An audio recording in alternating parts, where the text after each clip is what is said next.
Bueno, Carlos, muy triste, se oficializa la identidad de los fallecidos paraguayos en Miami. Ya se publica en la lista oficial de la policía de Miami-Dade la identidad de los 3 compatriotas que lastimosamente perdieron la vida en este derrumbe ocurrido el 24 de junio pasado. Y vamos a compartir con ustedes la lista precisamente que se da a conocer en tanto en cuanto se avanza con la identificación de las víctimas. De hecho, ya ayer, si esta tarde, teníamos la versión oficial por parte de las autoridades locales. Ya a la noche había una comunicación por parte de algunos referentes del Ejecutivo que confirmaban esta lista de 3 personas, pero bueno, como todos los días ya se había reportado esa lista desde Miami, por eso no la teníamos en forma oficial, pero a nivel local ya se hablaba del hallazgo, la identificación de 3 cuerpos, tanto del señor Pettengill, la señora López Moreira y el hijo más pequeño. El presidente de la República va a viajar precisamente hasta Miami para acompañar de cerca a su esposa. Su cuñada fue una de las víctimas, entonces en este momento complicado y doloroso para repatriar los restos. Todavía faltan otros 3 más, las 2 niñas y también la joven que era la niñera enfermera de la familia. Exactamente, tenemos el tweet para compartir con la audiencia que dice el comunicado de la policía de Miami-Dade. Hemos identificado a 8 víctimas adicionales que perdieron la vida de forma trágica e inesperada en el derrumbe del edificio de Surfside. Por favor, mantenga a sus familias y seres queridos en sus oraciones.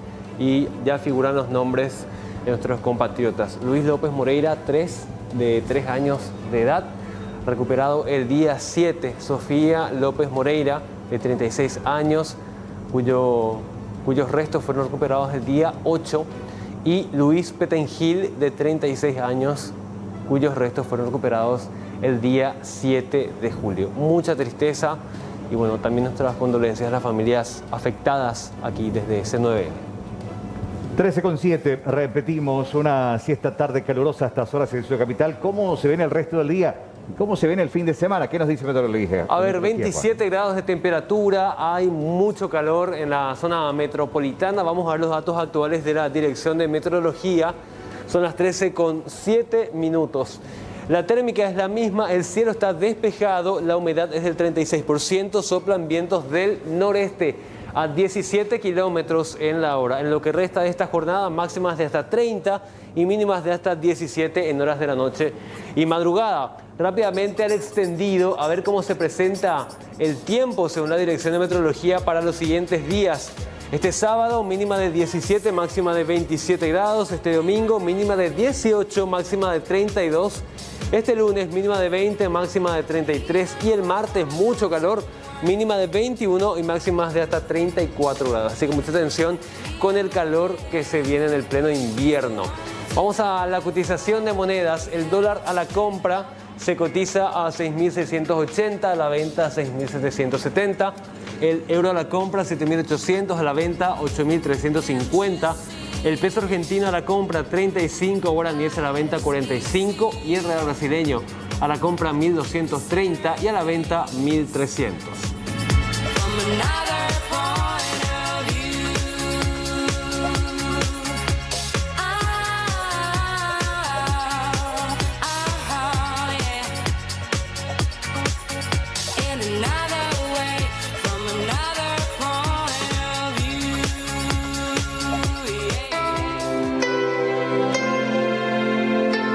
Tenía ya el corazón bastante floja, ¿verdad? Que ya no bombeaba lo necesario.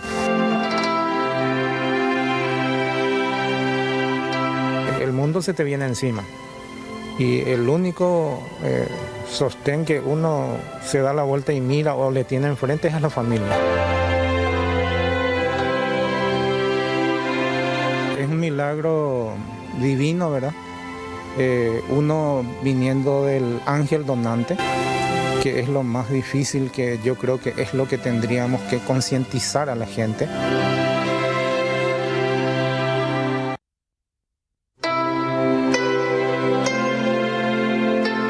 Tenía ya el corazón bastante...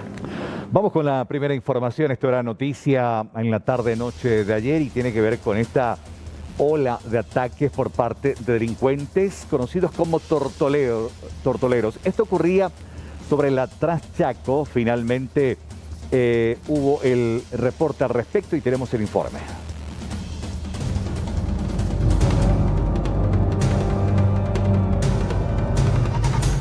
Dos familias fueron víctimas de tortoleros en la ciudad de Mariano Roque Alonso. Gracias a las imágenes de circuito cerrado se puede observar el actuar de estos dos hombres que utilizaron el inhibidor y se alzaron con varios objetos de valor de estos dos vehículos.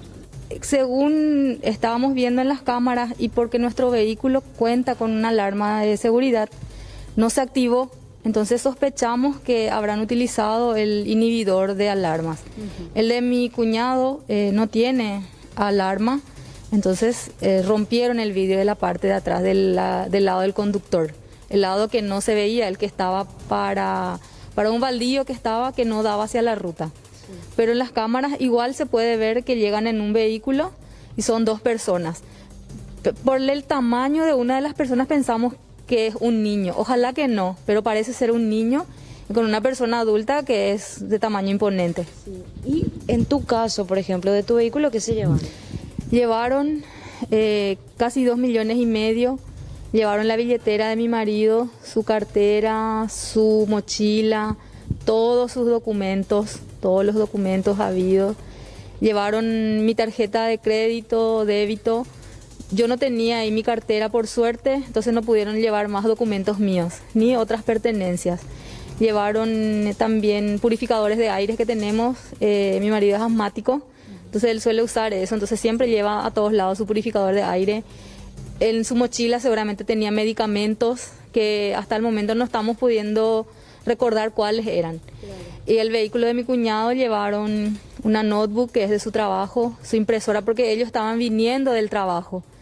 Llevaron de la cartera de mi hermana, llevaron casi 3 millones, todos sus documentos, cédula, tarjeta de crédito, débito, pasaporte. Mi hermana está sin ni papel higiénico, tiene ahora mismo para poder identificarse o algo por el estilo. ¿Impresora también? Llevaron la impresora y la notebook. La notebook es lo que más lamentan ellos por la información que había y que era su elemento de trabajo. ¿Ustedes ya realizaron la denuncia? Sí, esa misma noche hicimos la denuncia en la comisaría ahí de Mariano Roque Alonso. ¿A qué hora ocurría esto? Según lo que pudimos ver en el circuito cerrado, a las 9:00, pero nos dimos cuenta pasadas las 10 de la noche, cuando mi marido se fue a buscar su billetera y él pensó que mi hijo se fue y armó todo el desastre ahí porque estaba todo dado vuelta en la camioneta. Y entonces ahí dijo, nos robaron. Y ahí nos fuimos y lastimosamente fue así. Y la verdad que no es una zona residencial, es más bien, hay más, a una cuadra está una estación de servicio, en la esquina hay una empresa de plásticos, no es una zona residencial, está sobre la ruta mismo, había iluminación, tienen circuito cerrado, pero igual los tortoleros se las ingeniaron y pudieron hacer de las suyas. Hablamos de pérdidas importantes, como ser dinero en efectivo, documentos, una notebook y una impresora. Se espera que con estas imágenes de circuito cerrado se pueda lograr identificar a estas personas que causan zozobra en la comunidad de Mariano Roque Alonso.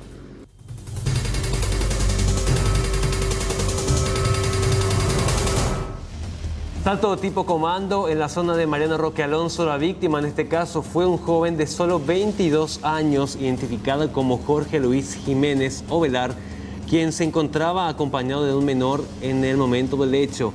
Luis Jiménez estaba regresando de la zona del Chaco cuando fue interceptado por 3 hombres quienes se encontraban a bordo de un automóvil y descendieron del mismo con armas largas. El joven fue acorralado en el barrio La Concordia de la mencionada ciudad. Los delincuentes se llevaron el camión y la suma de 35 millones de guaraníes. Además de eso, los ladrones abandonaron en el lugar el vehículo utilizado para el atraco, que fue hurtado y denunciado como robado el día de ayer en la zona del IPS. El día de ayer a las 23:50 horas tuvimos conocimiento de un hecho punible de robo agravado de parte de 3 personas, supuestamente con armas largas, que interceptaron a un camión que venía del Chaco. Camión de la marca JMC, cuyo conductor se acercó hasta la comisaría para formular la denuncia del hecho. y en el lugar se abandonó este vehículo, que sería también un producto de un hecho de hurto agravado de la fecha 08 del corriente. O sea que ayer se robó este vehículo para cometer el asalto. Así mismo, zona IPS Rendahue. Bueno, ya se le hizo la inspección criminalística, ya vino. Sí, ya se acercaron todo en horario de la madrugada. ¿Se detectaron algunas huellas o no, oficial? ¿Qué dijeron? La verdad que sería con ellos eso para ese procedimiento. Okay. ¿Algo más que se encontró dentro del automóvil, oficial? ¿Armas, proyectiles, algún indicio? Nada más. ¿Qué mencionó el joven? Que él ya estaba siendo seguido, no sabía para qué, a dónde llevaba esta cantidad de dinero, oficial. Y él se estaba dirigiendo en su lugar de trabajo, venía del Chaco, para entregarle a los patrones el dinero en efectivo y dejar depositado el camión en el depósito. ¿La empresa donde él trabaja, dónde queda? ¿Para dónde él trabaja? La verdad no tengo conocimiento de dónde trabaja. Y este vehículo se dejó abandonado en el lugar del hecho. Fue interceptado por este vehículo 3 personas a bordo con armas largas, con los muchachos con camuflado. Una adolescente de 12 años fue asaltada por unos delincuentes en la compañía Cañada Garay de Luque. Son 2 motoasaltantes. Este hecho, como ven en imágenes, quedó totalmente grabado a través de las imágenes circuito cerrado de una vivienda que está allí. La Comisión de Seguridad dice estar cansada de esta ola de hechos violentos en el barrio. Ya prácticamente en una semana tuvimos 2 asaltos en 200 metros. Y gente que el primer asalto recibió un balazo en la pierna. Hoy, a Dios gracias, no hubo disparos, no hubo un hecho de sangre allí, ¿verdad? Pero le asaltaron a una nenita de prácticamente 12 años. Quiere decir que esta gente viene sin pudor, no interesa que sea criatura, que sea abuela, que sea padre, que sea lisiado, no le interesa nada. Esta gente no tiene nada que perder. Y mirás, nosotros como vecinos nos unimos, estamos tratando de luchar y estamos luchando contra este mal que nos está aquejando, ¿verdad? Como comisión armamos, nos unimos todos para tratar de paliar y buscar una solución, o tratar de por lo menos paliar y ver una alternativa, ¿verdad? Que ellos no vengan a destruir nuestra comunidad que tan hermosa es. Nos organizamos y te digo, bueno, de a poquito estamos viendo, por lo menos tenemos ahora la cara de la gente que estos hechos delictuosos hicieron en esta una semana. Empezamos colocando cámaras, allá tenemos 1, 2 cámaras, prácticamente estamos tratando de toda la cuadra colocar cámaras. La idea es colocar botón de pánico, tenemos contacto con la gente del grupo Lince, tratar de iluminar más acá la zona, pero cuestiones que estamos haciendo de a poquito, ¿verdad? Porque esta gente no tiene nada que perder y nos complica muchísimo, el día a día. Cada uno tiene su familia, tiene su actividad, tiene su trabajo, tiene sus negocios y uno, esa inseguridad que vive el día a día, es complicado subsistir, ¿verdad? Soy víctima también de asalto así en motochorro. ¿A cuántos días hace? Hace 2 meses por ahí, allá, 2 cuadras acá. Una situación que es complicada ya convivir. Sí, complicada, muy complicada, porque la comisaría te da la denuncia y no te hace caso. Te toman el dato y no vienen ni a revisar ni nada. Mi documento y todo me robaron. ¿Y hay patrulleras de vez en cuando o casi nada? Sí, hay, pero no hacen nada. Viene, pero no te revisan, vos te haces la demanda y no te hacen caso. ¿Qué comisaría corresponde? No, vos tenés que irte a la fiscalía. En la fiscalía te vas y te piden plata. Para enquerellar algo así que eso. Hay todo cámara acá que se ve que hay asalto acá todos los días. Piden más seguridad entonces. Sí, más seguridad, por favor, porque eso es lo que falta acá. Viene la patrullera, pero no hacen caso. Porque muchas veces la agarraron allá al Chepirito y esa que están acá y le sueltan, enseguida le sueltan. No, porque no hay demanda. Vamos a hablar del tema fondos jubilatorios del IPS. De hecho, cuando saltó esta situación de la Corte con los marinos y la posibilidad de que esto tenga inconvenientes en cuanto a fondos, se desató toda una polémica, convocatorias en el Congreso. Hoy estuvo el presidente del IPS ante los diputados. Asimismo, rápidamente con Mariana López. ¿Cómo estás, Mariano? Buenas tardes.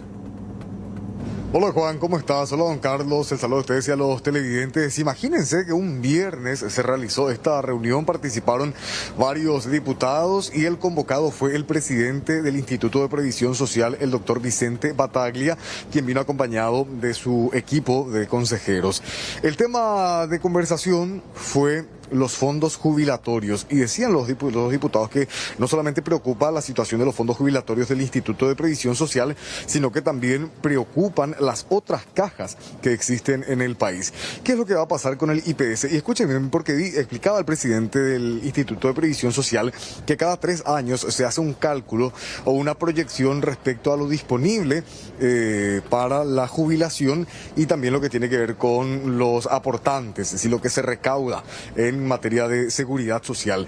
Y ahí se plantea una condicionante, ¿sí? Que quede claro que es una condicionante de que si no se hace la reforma a la Carta Orgánica del Instituto de Previsión Social, de aquí a 20 años deberían comenzar a tocar las reservas, ¿sí? Porque lo que se tiene disponible para cumplir con la jubilación, la proyección es que 20 años no habría problemas. De 20 años para adelante, al año 21, ya tendrían que comenzar a tocar las reservas del Instituto de Previsión Social, que le daría otra vez forma de cumplir de alguna forma por 20 años más, según lo que explicaban.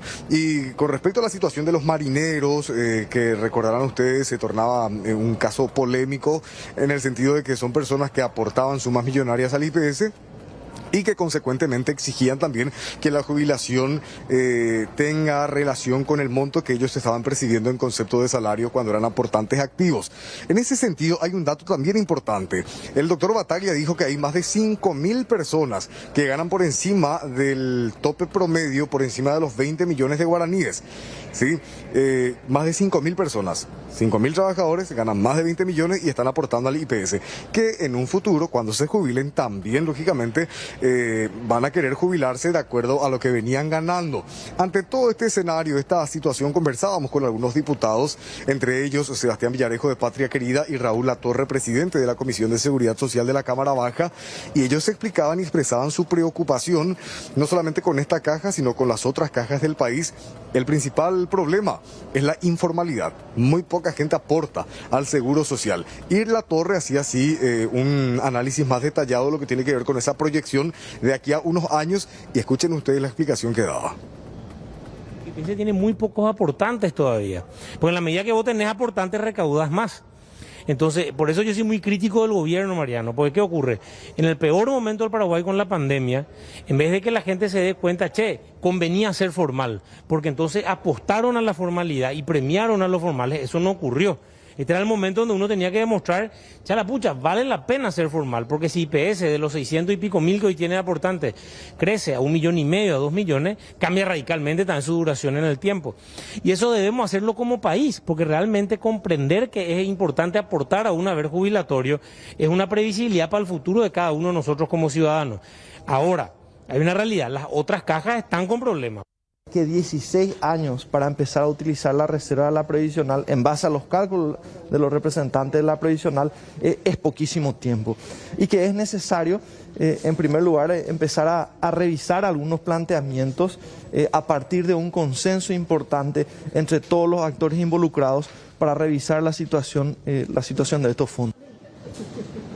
Escuchaban ustedes ese dato, la proyección que hay de que aquí a 20 años no sería todavía un problema, se reduce incluso a 16 años, atendiendo a que este número que les daba de más de 5.000 personas que van a querer seguramente cobrar su jubilación de acuerdo a lo que venían aportando, también representaría un problema a menor tiempo. A propósito del tiempo, se le preguntó al doctor Battaglia qué es lo que se está haciendo, qué es lo que se espera para poder subsanar este inconveniente o al menos de alguna forma hacer los ajustes para tener un futuro mejor en lo que respecta a la jubilación.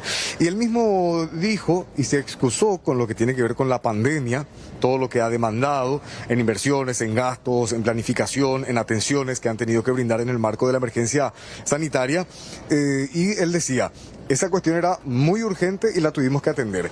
Esto también es urgente, pero no tanto, puede esperar, decía él, porque según lo que dice el presidente del IPS, falta todavía unos años para que lleguemos al 2036, donde podríamos encontrarnos con esa crisis hasta catastrófica para la previsional, y esta es la explicación que él daba, y más que nada una expresión de deseo de que muy pronto se pueda hacer la reforma necesaria para poder garantizar la jubilación de aquí a un futuro no muy lejano. Ese escenario está planteado desde el 2018, ¿sí? Es el actual. Ahora en noviembre se tiene que hacer el que corresponde a hacer cada 3 años. Toca justo este año hacerlo. Pero supongamos que sí, que lo consiguen. Y que terminando todas las instancias que nosotros aún tenemos para litigar, consigan que tenga que pagárseles. Ese horizonte se acortaba a 4 años. Es decir, que en vez de 2040... según lo que dice nuestro último análisis actuarial vigente, bajaría a el 2036. Esa es la razón, señores diputados, por la cual nosotros, tratando de ser responsables de la máxima autoridad, decimos de que es importante pero no es urgente. Estamos seguros que no vamos a llegar al 2036 antes que se defina una reforma en nuestra Carta Orgánica. Yo tengo la certeza de eso. Se va a tener que trabajar y tenemos tiempo para hacer algo bueno. No necesitamos hacer nada a las apuradas. Tenemos tiempo para trabajar, conseguir consenso y llevar adelante la mejor reforma que se pueda hacer para que el IPS siga sano otros 80 años o 100 si Dios quiere. Según lo que también explicaba el presidente del IPS, todo está encaminado, todo está coordinado, y de hecho ya han delegado a las personas que comiencen a trabajar en la reforma de la Carta Orgánica del Instituto de Previsión Social. Teniendo en cuenta lo que él mismo explicaba, Carlos, Juan, televidentes, repito, 2036, 2040... podría tenerse un escenario crítico, coincidía con lo que de hecho también el señor Galli, el ingeniero Pedro Halley. ¿Se acuerdan que él también hablaba de esas previsiones? Bueno, coincidía un poco con esa idea, pero la visión que tiene el presidente es que se está trabajando y que, así como están las cosas, y se espera se tenga el tiempo suficiente para hacer esa reforma a tiempo y evitar, como les decía, lo que podría ser una catástrofe en el sistema jubilatorio más grande que tenemos en el país. Claro, de hecho hace mucho tiempo se habla de la necesidad de cambiar, ajustar esta legislación que tiene más de medio siglo, la creación de la ley que crea el Instituto de Previsión Social como seguro social obligatorio en el país. Y es importante, uno habla en términos de números, 20 años, y parece mucho tiempo, pero en el sistema jubilatorio es a la vuelta de la esquina.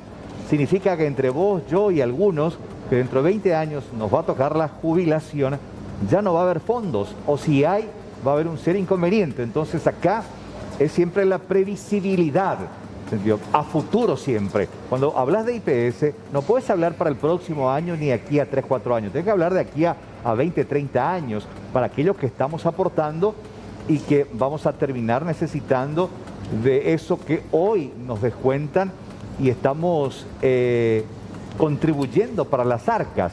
Porque lo que están cobrando hoy quizás, bueno, dentro de 20 años no sabemos, pero lo que estamos en cierta manera contribuyendo, a nosotros nos va a alcanzar ese tope o ese déficit. Por eso hay que siempre hablar de previsibilidad cuando hablamos de caja jubilatoria, Mariano. Ahora se involucran también los diputados en lo que tiene que ver con ese proceso de reforma. Veremos a qué puerto llega, si es que en este periodo parlamentario se puede tener alguna conclusión al respecto o por lo menos avances considerables en ese trabajo, pues la reforma va a ser integral a la Carta Orgánica. Hay diferentes aspectos que se van a atender y mencionaba usted, don Carlos, más de medio siglo, y de hecho es muy preciso porque, si no estoy equivocado, entre 70 y 78 años tiene la Carta Orgánica del IPS, 43. Según lo que decía... Según lo que nos decía el doctor Bataglia. 1943, febrero de 1943 se crea la ley que, bueno, se redacta la ley que crea el Instituto de Previsión Social. Y estamos hablando de 78 años. Alguna reforma necesitará, se fueron ajustando cosas, pero esta legislación necesita una reforma completa y total, y es justo y necesario que, bueno, se comience a hablar, debatir al respecto, ¿eh? Y que sea una reforma, don Carlos, más allá de los intereses particulares. ¿Sabe por qué? Porque entre uno de los aspectos que tiene que abordar la reforma, también hablaban de la gobernanza. ¿Quién elige al presidente del IPS? ¿Quién elige al representante de los trabajadores? Al representante de los empleadores. Es que cada gremio tendría que elegir a su representante y no desde la cabeza del Ejecutivo. El Ejecutivo envía a su representante, que esté un representante de los trabajadores electo por los trabajadores jubilados, también por parte de la patronal. Debería de ser así. Hoy la torta la corta completamente el Ejecutivo, para que sea equitativo. Entonces, y que todos los sectores tengan sus voces y sus representantes dentro de IPS y los miembros. Es algo muy grande lo que se va a tener que hacer, claro. Carlos, y hablando nomás, ¿verdad?, del tiempo, 2036, lo que vos mencionabas, creo que mucha gente estará de acuerdo. Parece, bueno, estamos en 2021, falta mucho para 2036, pero en términos de jubilación, en 2036 ya mucha gente se estará jubilando, incluso seguirá trabajando todavía y sin jubilarse ya podría encontrarse con esta crisis, así que veremos cuál es la salida que se le da a esta situación. Dale, Mariano, gracias por este reporte, muy amable. Hasta luego. Hasta luego.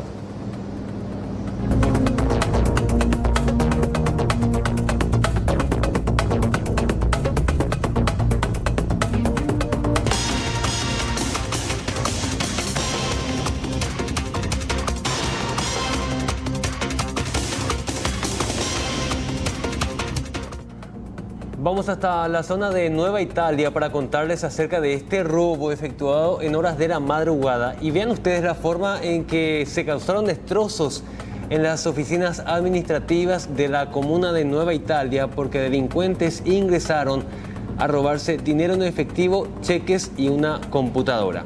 Este es el reporte de Blanca López. En primer lugar llegó la señora que atiende la recaudación a las 6:50 más o menos y encontró ya el desastre y entonces me llamó, vine por la comisaría, hice la denuncia pertinente y estamos ahora recuperando las cosas que se destruyeron, más denunciado todo lo que están faltando. Ahora, esa oficina no contaba, podemos ir a ese lugar para tener un poco las imágenes, no contaba con cámaras de circuito cerrado. Cámara no tenemos. La persona que entró por el tinglado. ¿Por allá? Por allá. Quitaron una ventana, pasaron por acá. Creo que acá estaba la huella del chacho. Vino, salió ahí, se fue a entrar en la parte de recaudación. ¿Este no se violentó, esta puerta? No se violentó. ¿No estaba llaveada la oficina? No, de internet? el mío, yo salgo y no llaveo luego porque no hay nada prácticamente acá. Entraron por acá. ¿Esta puerta fue violentada? Esta puerta no violentaron tampoco porque está cerrada pero no llaveada. Cerrada pero no llaveada. ¿Y estas puertas llegaron a abrir buscando algo de más? Algunas estaban, se ve que buscaron algo, pero el resto se fueron directamente a la caja fuerte. A la caja fuerte, donde tumbaron acá, quitaron, forcejearon. Esta caja tenía un sistema de seguridad. ¿Quiénes manejaban esos códigos? Y acá la parte de recaudación, la única que toca. Después nadie. Única que sí. toca. Pero el servidor tiraron abajo. El servidor de todo el sistema operativo de la municipalidad. Es decir, que en estos momentos están sin servidor. Estamos esperando ¿Qué había dentro de la caja fuerte? Y es la recaudación especialmente de ayer, que era de 21 millones de guaraní entre cheques y... O sea, no todo era efectivo. No todo. Al final, lo que hoy más o menos hacía, tenemos un faltante de menos de 9 millones de guaraní. En efectivo. En efectivo. Y aparentemente nadie se percató, nadie escuchó nada. Hay un señor también que por las noches queda a custodiar el lugar y se conversó con esta persona. Tipo un sereno. Exactamente. A cuidar los materiales y todo eso, las herramientas que se guardan en ese lugar. ¿Pero él queda en la intendencia o en el polideportivo? En el polideportivo. ¿Y él no estuvo? Estuvo, pero no se percató, no escuchó ningún ruido. según manifestó. Y acá desde la comisaría nadie escuchó nada, no hay un personal que haga puesto 1 en la noche. Y la verdad que no se escuchó nada. Sí sale el personal de guardia, mira, observa, pero como se entró aparentemente de hacia la parte de atrás, no pudimos ver ni percatarnos de nada. Bueno, Carlos, hoy es una fecha muy especial porque se conmemora el Día Nacional del Trasplante, también un día que sirve un poco a modo de concienciación para una gran población de gente que puede dar vida a los que están necesitando en este momento. Es dar vida después de la vida. Hace 25 años precisamente que Paraguay devuelve la vida en estos procedimientos y hoy es una fecha especial para concienciar. De hecho, fueron momentos muy complicados en esta pandemia con relación al tema de los trasplantes y bueno, queremos con este informe mencionar y hacer conciencia a la gente que puede inscribirse como donador.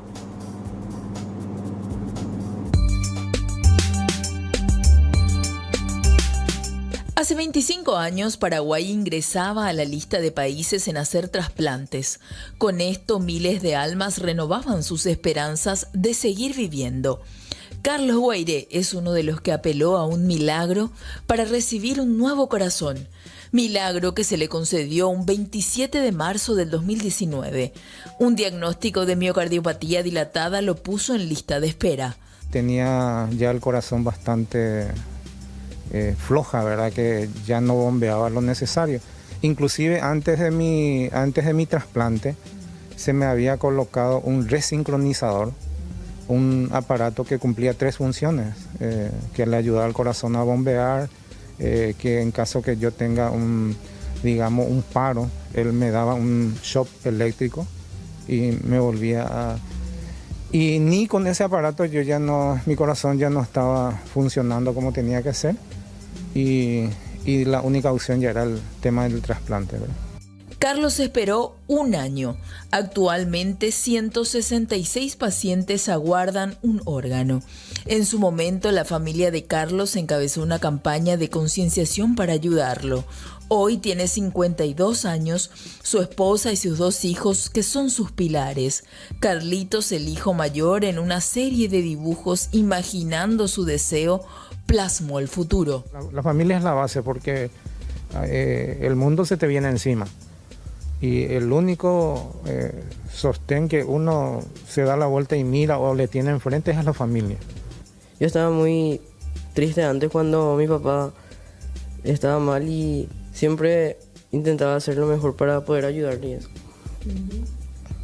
Y cuando mi mamá me decía, vamos pues a un lugar para poder ayudarle un poco a tu papá, yo me ponía feliz porque iba a poder ya estar con mi papá. Cuando él se estaba a punto de hacer la cirugía, yo hice los dibujos y pensé en lo que iba a pasar en el futuro y nosotros felices jugando a la pelota y eso.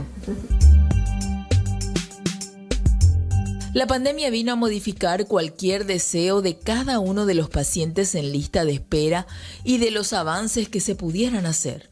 En el 2019 hubo 193 trasplantes, mientras que en el 2020, año de pandemia, solo 88 de urgencia y de electivos, que serían con donantes vivos, y en lo que va del 2021, 39. Tuvimos un descenso brusco de tener 3.8 de donantes por millón de habitantes. Bueno, hubo un descenso casi del 60%. Que se traduce obviamente en descenso brusco de los trasplantes y un aumento o una permanencia constante de enfermos en lista de espera a recibir un órgano o un tejido. Y igualmente se hizo un trasplante cardíaco en el Hospital San Jorge, se hicieron 5 trasplantes renales, se hicieron 25 trasplantes de córneas y 8 trasplantes de médula. Igualmente tratamos de fortalecer las circunstancias para poder llevar adelante estos procesos. La ley Anita promulgada en el 2019 trajo bajo el brazo una luz indiscutible al final del túnel. Todos son donantes siempre y cuando en vida no manifiesten lo contrario. Respetar esa decisión es la batalla que aún enfrentan con los familiares. Un donante puede regalar vida a hasta 10 personas. Siempre insistimos con las familias en situación de pérdida, es que respeten la voluntad de su ser querido, ¿verdad? Porque si esa persona en vida no se puso a la donación, esa persona es donante. Entonces, llegado ese momento, la familia es la que tiene que respetar esa decisión. Y lo que siempre hacemos o pedimos, insistimos, es que hablen de este tema con las familias, para que llegado también ese momento no sea algo abrupto, algo que los tome de sorpresa, ¿verdad? Es un milagro divino, ¿verdad? Uno viniendo del ángel donante, que es lo más difícil, que yo creo que es lo que tendríamos que concientizar a la gente, porque es bastante importante el tema de la donación de órganos, porque donar órganos es donar vida. Y tendríamos que fortalecer eso en la parte, especialmente en la parte de ustedes, ¿verdad? Que le corresponde a ustedes en tratar de fomentar más esa parte.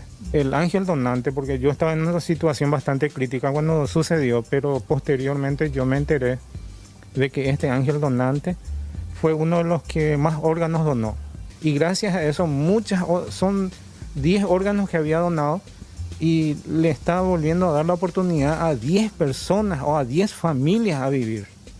Lastimosamente el COVID también afectó a los trasplantados, golpeándolos con una alta tasa de mortalidad.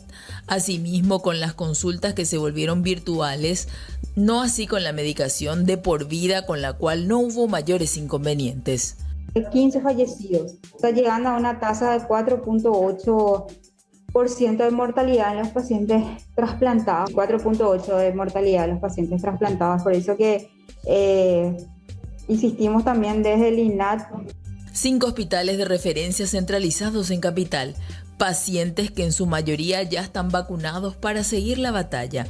El Día Nacional del Trasplante desde 1996 busca seguir regalando vida. La Cancillería Nacional emitió un comunicado también afirmando y confirmando precisamente el viaje del presidente Mario Abdo Benítez y la primera dama a Miami para seguir de cerca el acompañamiento a la familia afectada en este sentido por este derrumbe. El Ministerio de Relaciones Exteriores, dice este tuit, comunica que el presidente y la primera dama están viajando rumbo a Estados Unidos, donde permanecerán del 9 al 13 de julio a fin de acompañar a sus familiares en este momento de duelo. Información oficial entonces que confirma ahora la Cancillería para la familia afectada.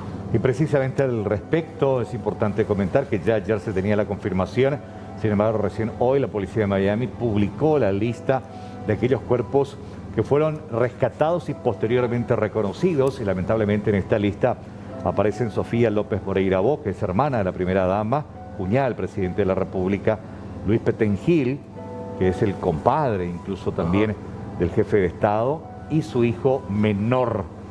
Él presentó también una nota de comunicación, porque como son menos de 5 días, entonces no necesita la autorización del Congreso Nacional, sino con una simple comunicación a la Corte Suprema de Justicia y al Parlamento. Esta es la lista que hoy hace público precisamente la policía de Miami. Exactamente, y recordemos, todavía quedan otras 3 víctimas de nacionalidad paraguaya por localizar. Estamos hablando de las 2 hijas de este matrimonio y también de Lady Luna, que fue hasta Miami para trabajar con esta familia. Bueno, compartimos también la nota de presidencia en donde, bueno, se cumple con un protocolo de aviso, ¿no?, para poder efectuar este viaje. Señor presidente de la Corte Suprema de Justicia, a ver si acercamos un poco la nota para conocer un poco más acerca del contenido pero básicamente es la comunicación del presidente para ausentarse del país por un tiempo corto, del 9 al 13 de julio. En el texto menciona de su viaje que sea por motivos particulares relacionados a los hechos acaecidos en la ciudad de Miami, haciendo alusión al derrumbe de parte del condominio Champlain Towers South en junio pasado, donde estaba justamente alojado en este edificio sus familiares. Dice Asunción, 9 de julio, señor presidente, en cumplimiento de lo dispuesto en el artículo 233 de la Constitución, con sumo agrado me dirijo a vuestra honorabilidad con el objetivo de comunicar que del 9 al 13 de julio del 2021 viajaré a los Estados Unidos de América por motivos particulares relacionados con los hechos acaecidos en la ciudad de Miami, Florida. Dios guarde a vuestra excelencia, firma Mario Abdo Benítez, presidente de la República. En este caso, como les decía, es una comunicación, en este caso acá, a Óscar Rubén Salomón, presidente del Congreso. No es un permiso, porque si son más días ya el Congreso debe autorizar el viaje o el permiso. Pero como son menos de 5 días, es una simple comunicación.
Los equipos ahora han eliminado más de 13 millones de libras de concreto y escombros.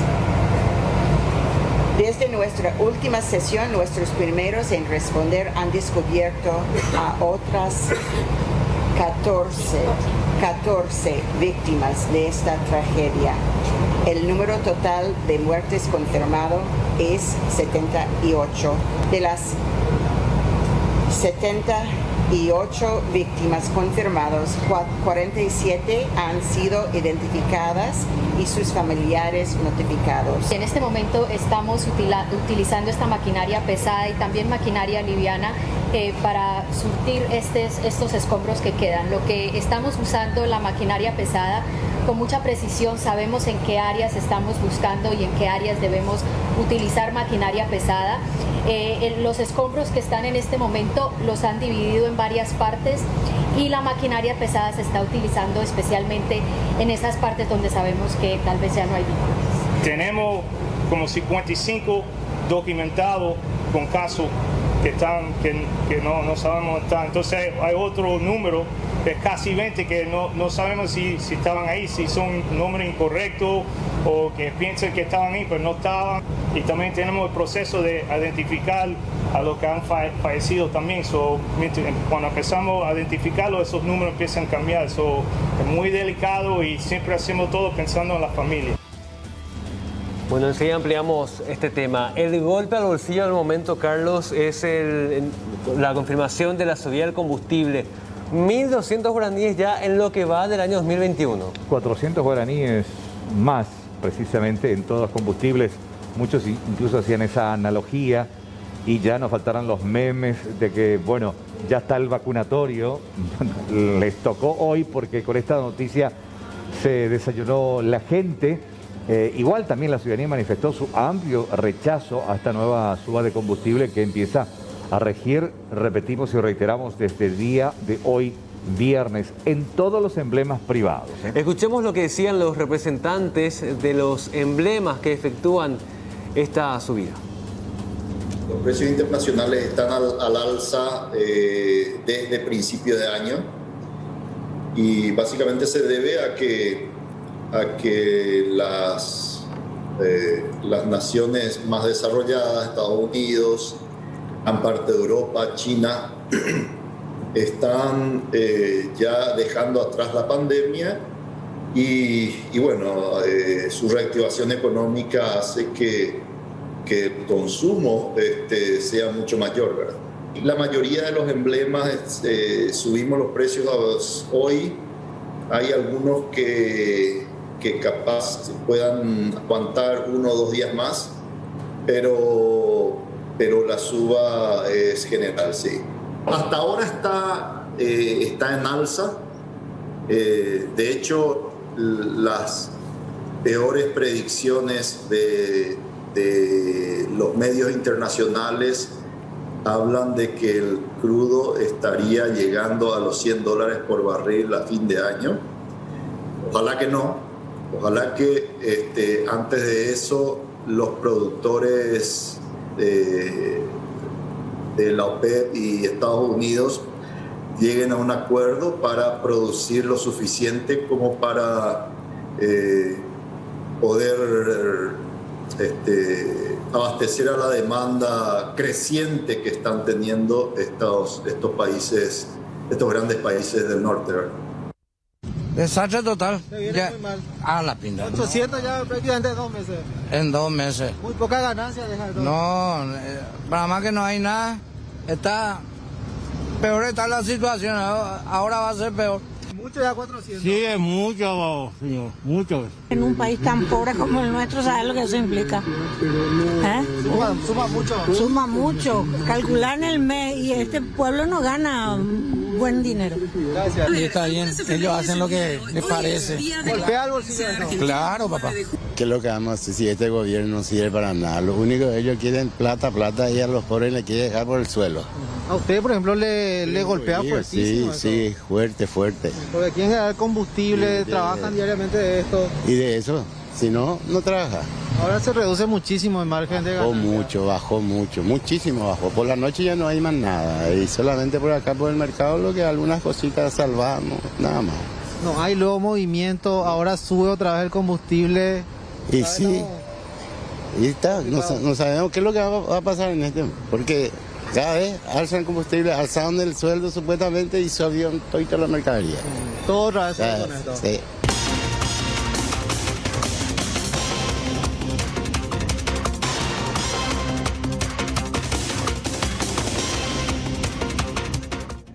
Hablamos ahora de la investigación del caso de feminicidio que tuvo como víctima a Analía Rodas, la mujer que fue asesinada por su hermano, quien confesó los pormenores del hecho. Hoy realizaron la prueba del reactivo químico en la vivienda de la víctima. Para esto, el padre de Analía vino de Argentina y acompañó todo el procedimiento. Con esto se busca saber cómo fue exactamente que ocurrió el hecho. A través de la Fiscalía General pudimos conseguir el reactivo de Blue Star para poder terminar ya la búsqueda de manchas hemáticas dentro de la casa. ¿Se hizo en todas las habitaciones de la vivienda? Sí, se inició primeramente en el epicentro, que era la cocina, en el cual sí se pudo visualizar perfectamente manchas en el suelo, en las paredes. Posterior a eso en el baño y en las habitaciones. ¿Con esto descartan que haya sido un accidente plenamente, doctora? Sí, se descarta totalmente. ¿Y el material utilizado para infligir la herida? Hasta ahora tenemos un golpe en la cabeza. ¿Con qué es lo que no sabe? No, él como había mencionado es que ellos tuvieron una riña, una pelea, y que él la golpea golpea la cabeza por la pared. Y que él, posterior a eso, él pinta esa parte, esa porción de la pared donde hubo manchas de sangre, ¿verdad? Y de hecho se comprobó eso también ahora. ¿En dónde encontraron o detectaron las manchas de sangre? En la cocina. ¿Solo en ese sitio o ahí aparentemente mudó el cuerpo de ella a otro sitio? En ese sitio y por la puerta frente al baño y en el suelo. Y una cantidad importante. Todavía falta por la desgrabación de los teléfonos, la pericia psiquiátrica y también existe una persona que está con orden de detención, ¿verdad? Que está prófuga. Y varias diligencias. ¿Quién sería esa persona? ¿La expareja puede ser de Analía? No, del hermano, la novia del hermano de Analía. ¿Qué tendría que ver ella aquí dentro de este hecho de la... Y justamente es por eso, estamos tratando de ubicarla y... Quizás la omisión, doctora, podría ser. O ella estuvo aquí en ese día probablemente, ¿qué sospechan? Probablemente estuvo ese día, estamos investigando, nada se puede descartar. Llegó, estuve acá en el 2020, 19-20. Después me fui, después vino la pandemia y ahora recién vuelvo otra vez. Entonces, ¿cómo te tomó esta noticia de tus hijos involucrados en este hecho? Es muy mal, muy mal. ¿No te esperabas algo así? Una vez que te enteraste, ¿ya tomaste la decisión de regresar otra vez? Sí. ¿Te pusiste al tanto de la investigación que te dice la fiscalía? ¿Qué es lo que queda por hacer? ¿Hablaste con tu hijo, don César? Sí, hablé con él, hablé también con la fiscala, con su abogado defensor, cómo es el proceso ahora. Y más o menos me explicaron todo. ¿Qué te dijo Fernando con respecto a esto? Yo le pregunté y me dijo que no se acordaba de nada el día que pasó. Así me dijo, que no se acuerda de nada. No se acuerda bien, dice. Pero él no te confesó si hizo o no hizo, cuál fue la circunstancia, el problema que tenía con su hermana. Y yo le pregunté y me dijo nomás que fue un accidente. ¿Nunca fue violento en la familia? Entonces, ¿es lo que vos hayas recordado? No, él nunca se pelearon, nunca así se golpearon, nada. ¿Y ella también era un carácter fuerte?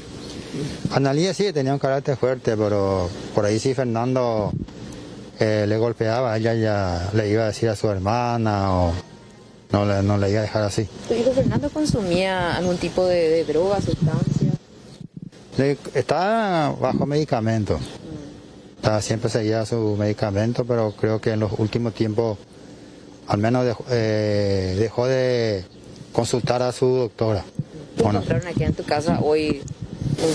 Y vinieron a ver los rastros de sangre, por donde hubo sangre, y eso es lo que él... ¿Se detectó eso aquí en la casa? Sí, escuché que a unos puntitos de sangre que había ahí por la pared de la cocina y entre ahí en el pasillo. O sea que probablemente ahí se haya dado el episodio. Sí, ahí por donde hay una pared, supuestamente ahí se golpeó. ¿Qué queda ahora, don César, para la familia? ¿Te vas a quedar por acá? Y ahora tengo que volver otra vez a la Argentina, porque yo también tengo mi familia y después regresar. ¿Tienes otra familia ya? Sí. Y regresar para ayudarle a Fernando, que va a necesitar mucho ayuda para salir adelante. En otra información, comentarles que el expresidente del IPS y también en su momento titular de la ANDE, Pedro Ferreira, fue imputado por corrupción mediata y uso de documentos públicos de contenido falso por parte de la fiscal Estela Maricano.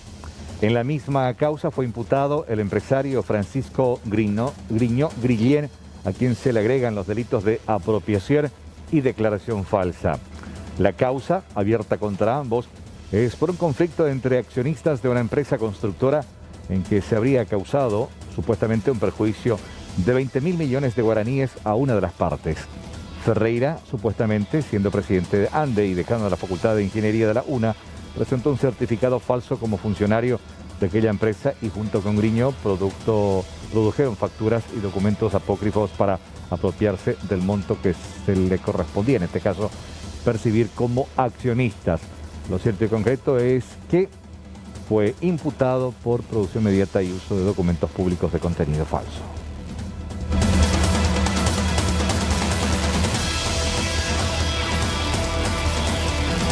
Bueno, seguimos hablando de la vacunación porque la Asociación de Bares del Paraguay pone a disposición varias instalaciones para seguir con la gran campaña masiva de vacunación. En su cuenta de Twitter, Roquero, este bar anunció que está a disposición para que más personas se inmunicen rápidamente. Augusto Martín, que es el dueño y presidente con permiso de Asobar, mencionó que incluso ponen a disposición sus recursos humanos para colaborar con el personal de salud. En estos días el bar no abrirá al público para su servicio habitual, sino que será exclusivo para inmunizaciones. El gremio tiene 120 comercios en Asunción y el Departamento Central.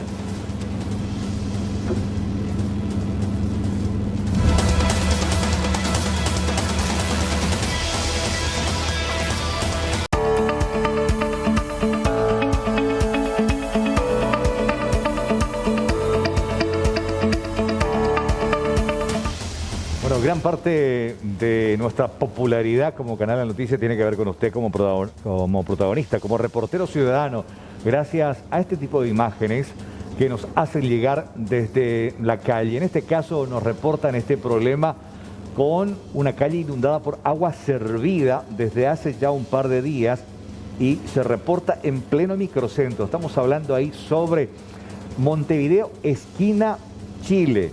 Y usted dice, ¿dónde queda esto? En la esquina del Ministerio del Interior hay una parada de taxi, frente está un conocido shopping y desde hace un par de días se reporta la salida de agua servida, agua cloacal, aparte del mal olor, lo que significa también para los peatones, transeúntes y todos aquellos que trabajan en esa zona.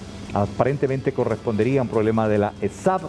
La municipalidad dice que necesita primero la reparación para después tapar el bache que genera esto. Lo cierto y concreto es que se pide a las autoridades correspondientes pertinentes y necesarias para la reparación de este desagüe cloacal en pleno microcentro de Asunción.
Bueno, estamos muy pendientes de la llegada de los 1 millón de dosis, de las 1 millón de dosis de vacunas de Pfizer, y este es el mapa que nos muestra la aeronave que transporta a esta gran cantidad de vacunas. Es un vuelo carguero desde Chicago hasta Asunción, un tramo larguísimo que se completa en varias horas, pero que termina aquí en el aeropuerto de Luque a las 18:30 horas de hoy. Ya va a estar ahí el presidente, el ministro de Salud y también las autoridades de la Embajada de Estados Unidos en Paraguay para recibir a esta gran cantidad de vacunas. 8 horas se va a tardar para descargar todo este avión. Es un 777 de LATAM Airlines en este caso.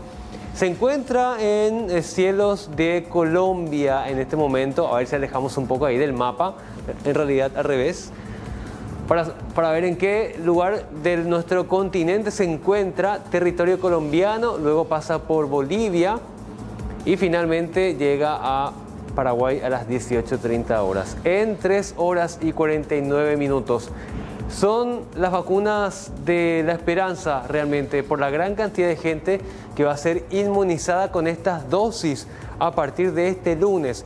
Recordemos, sábado y domingo, el tiempo necesario para la logística, la colocación, distribución y hacer un poco llegar estas dosis a los más de 200 vacunatorios habilitados por el Ministerio de Salud. Es muy importante recordar cuáles son estos vacunatorios, cuál es el que queda más cerca de nuestras casas para evitar esta acumulación de personas, esta aglomeración de personas que se suele ver en los días masivos y con esto agilizar también. La meta es llegar a un promedio de 90.000 personas por día. Para el otro lunes, para el 19, estas 500.000 dosis ya deben ser aplicadas. Sí. Va a arrancar con los trabajadores esenciales el día lunes. Estamos hablando de unas cerca de ¿cuánto? De 100.000 personas aproximadamente. Ajá. Ya el martes se abre a la población de 35 a 49 años, 48, 49.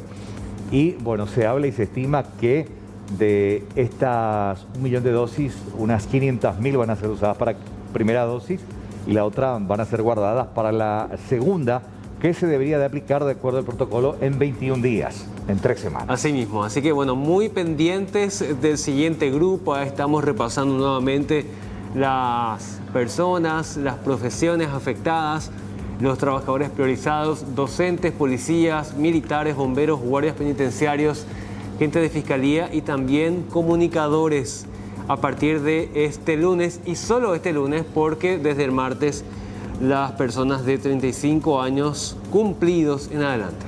También ayer el viceministro Hernán Martínez nos comentaba aquí en C9N de que la idea es precisamente para completar todo esto, que el próximo lunes 19 sea un día exclusivo para vacunar a los últimos de la terminación de cédula, el 8 y 9, y a los rezagados.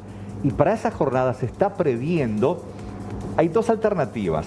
La primera es un asueto sanitario que beneficiaría al sector público, pero no se descarta la posibilidad de que este proyecto se envíe al Congreso y que a través del Parlamento sea un día feriado. El feriado sí afecta a todos. Exacto, beneficiar, más que afectar, beneficiar a todo el país para que en esa jornada, lunes 19, haya una inmunización masiva.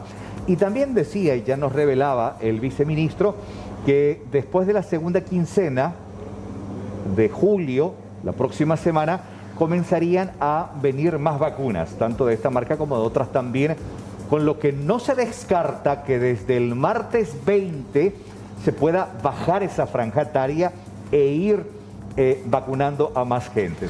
Ese es el calendario, ese es el proyecto y esto también está obligando incluso al propio ministro de Salud a viajar la próxima semana a los Estados Unidos para negociar un nuevo lote de vacunas. Exactamente, y antes de cerrar, cerramos con un dato precisamente, 919.000 personas ya inmunizadas con por lo menos una dosis de las vacunas contra el COVID-19, la cifra actualizada a las 3 de la tarde del día de hoy viernes. Bueno, con esto cerramos, nos encontramos el lunes. Si Dios permite, muchas gracias, buen resto de jornada, que disfruten, buen fin de semana, chao, chao.